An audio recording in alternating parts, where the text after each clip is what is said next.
নমস্কার বন্ধুরা, সকাল সকাল আবার চলে এসেছি ঠাকুর ঘরে। আর এখান থেকেই আপনাদেরকে সাথে নিয়ে আরও একটা ব্লগ শুরু করছি। আশা করি আপনারা সবাই ভালো আছেন, আর আপনাদের ভালোবাসায় আমরা খুব ভালো আছি। আজ বৃহস্পতিবার, তাই ব্লগটা আমি ঠাকুর ঘর থেকেই শুরু করলাম। অন্য সপ্তাহে এই দিনটায় আমার একটু তাড়াতাড়ি পুজো হয়ে যায়, যেহেতু লক্ষ্মী ঘট বসি পুজো হয় তো অনেকটা টাইম লাগে, তাই জন্য একটু সকাল সকালই আসার চেষ্টা করি। আজ আবার হয়েছে তার উল্টো। আজ তো আমার ঘুম থেকে উঠতেই প্রায় 9:30 বেজে গেছে। কাল আমাদের পাকুম বুড়ি এত দুষ্টু করেছে, প্রায় ওই ধরুন 2:30 পর্যন্ত জেগেছিল। প্রথমটায় ওর বাবা ওকে নিয়ে খুব হাঁটলো, ঘুমিয়েই গেছিলো, কিন্তু যেই ঘরে নিয়ে আসলো অমনি পিট পিট করে তাকাচ্ছে। আমি একটু বকা দিতেই আবার আমার দিকে তাকিয়ে হাসছে। ব্যাস, তারপরে ওকে নিয়ে বসে থাকলাম। ও তো নিজের মতো গান করলো, চেঁচালো, খেলা করলো, এই করে প্রায় বাজিয়ে দিল ওই 2:30। তারপরে ম্যাডাম ঘুমালেন। সারা রাত দুষ্টু করার পর এখন প্রায় 10:30 বাজছে, ম্যাডাম এখনও ঘুমাচ্ছেন। পুজো সেরে নিচে এসে দেখলাম ও ঘুমাচ্ছে, তাই ওকে আর ডাকলাম না, আমি নিচে চলে গেলাম কয়েকটা কাজ সেরে নেব। এই যে কাজ সেরে আমি যখন ওপরে এলাম দেখতে যে না ও এখনও ঘুমাচ্ছে কি না। ও তো এখন বদমাইশ হয়েছে, ঘুম থেকে উঠেই হামা দিতে চায়। এবার খাট থেকে যদি পড়ে যায় বিপদ হয়ে যাবে, সেই ভয়ে দেখতে এসেছিলাম। এসে দেখছি ম্যাডাম একা একাই খেলা করছে। ঘুম হয়েছে?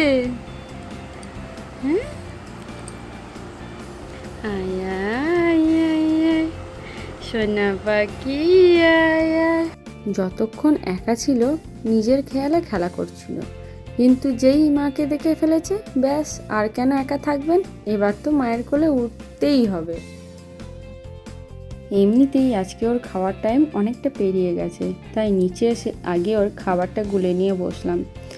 ও যে ক্যামেরার দিকে যখন তাকিয়ে থাকে না, কেমন একটা ভাবে ক্যামেরাটাকে যেন দেখে, আমার না খুব হাসি পায়। আগের দিনেও একটা ভিডিওতে দেখলাম কেমন করে একটা তাকিয়েছিল ফোনের দিকে।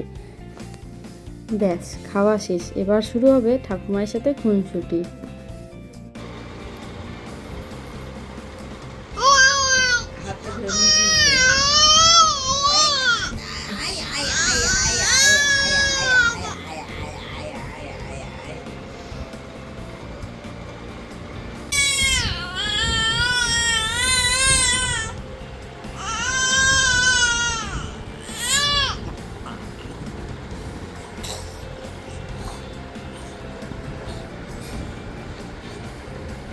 জানেন তো, এখনও নতুন নতুন আয় আয় করা আর টাটা করা শিখেছে বলে সারাক্ষণ আয় আয় করছে আর টাটা করছে। কাল রাতেও এরকম করে চিৎকার করছিল আর টাটা করছিল। ওর না একটু ঘুম ঘুম পেয়েছে, তাই একটু তেল মালিশ করে দিচ্ছি। স্নানটা করিয়ে ঘুম পাড়িয়ে দেবো ওকে। আমি ছোটো থেকে সেটাফিলের তেলটাই ইউজ করি, ওটা মাথায় এবং হাতে পায়ে সব জায়গাতেই ইউজ করা যায়। তবে মাঝখানে যখন খুব শীত পড়েছিল তখন ঘানি থেকে সর্ষের তেল এনেছিল, সেই সর্ষের তেলটা কিছুদিন ইউজ করেছিলাম, তারপর আবার এই তেলটাতেই শিফট করেছি। জানেন তো, পাকুম হওয়ার আগে ওর জন্য কোনটা বেস্ট হবে সেটা আমি আগেই দেখে রেখেছিলাম, এবং সেই সাথে ডাক্তারবাবুর কাছে পরামর্শ করার পরই আমি এই জিনিসগুলো ওর জন্য ব্যবহার শুরু করি। ওকে স্নানের পর একটু ঘুম পাড়িয়ে দিয়ে আমি রান্নাঘরে এলাম। আজকে তো প্রায় সব রান্নাই হয়ে গেছে, শুধু আমের এই টক ঝোলটা বাকি ছিল, সেটা আমি একটু করে নিচ্ছি। আগের দিনে আপনাদেরকে বলেছিলাম না যে একজন কাকু আসেন জামা কাপড় নিয়ে আমাদের বাড়ি, আজকেও কাকু এসেছিল। আজও আবার কাকুর কাছ থেকে কয়েকটা নাইটি, পাকুমের জন্য জামা, গেঞ্জি এইগুলো নিয়েছি।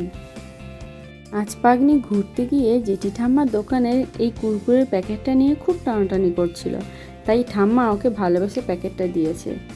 আমি যতই চেষ্টা করি না কেন ওকে এইসব জিনিস খেতে দেব না, কিন্তু ও এখন থেকে এগুলো নেয়ার জন্য বায়না শুরু করে দিয়েছে। একটা মজার জিনিস দেখবেন, দাঁড়ান, শাঁখটা যখন বাজাবো তখন ভালো করে ঘুমটুর দিকে খেয়াল করবেন।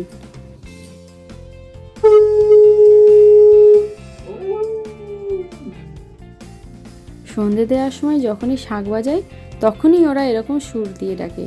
আজকে তো ঘন্টু একা ছিল, যদি জুলি লালি একসাথে থাকতো ওর সাথে তখন দেখতেন আরও কত জোরে ডাকতো ওরা। আজকে সন্ধেবেলায় মামুনি আর এই পিসি একটু বাজারে গেছিলো।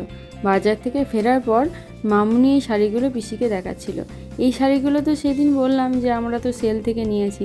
যদি ভিডিওটা না দেখে থাকেন আমি অবশ্যই চেষ্টা করব ডেসক্রিপশানে ভিডিওর লিঙ্কটা দিয়ে দেওয়ার। আমাদের এখানে না হঠাৎ করে প্রচুর ঝড় বৃষ্টি শুরু হয়েছে, তাই না কারেন্টটা চলে গেল। সেই জন্য আমি আর এরপরে ভিডিওটা কন্টিনিউ করতে পারলাম না। তাহলে বন্ধুরা আজকের মতো ভিডিওটা এইটুকুই থাক। যদি ভালো লেগে থাকে তাহলে একটু কমেন্টে জানাবেন, আর সাথে একটা লাইক করে দেওয়ার অনুরোধ রইল। আর যদি প্রথম এসে থাকেন তাহলে আমাদের চ্যানেলটা সাবস্ক্রাইব করে আমাদের পাশে থাকার একান্ত অনুরোধ আপনাদেরকে সবাইকে করব। আজকের মতো টাটা।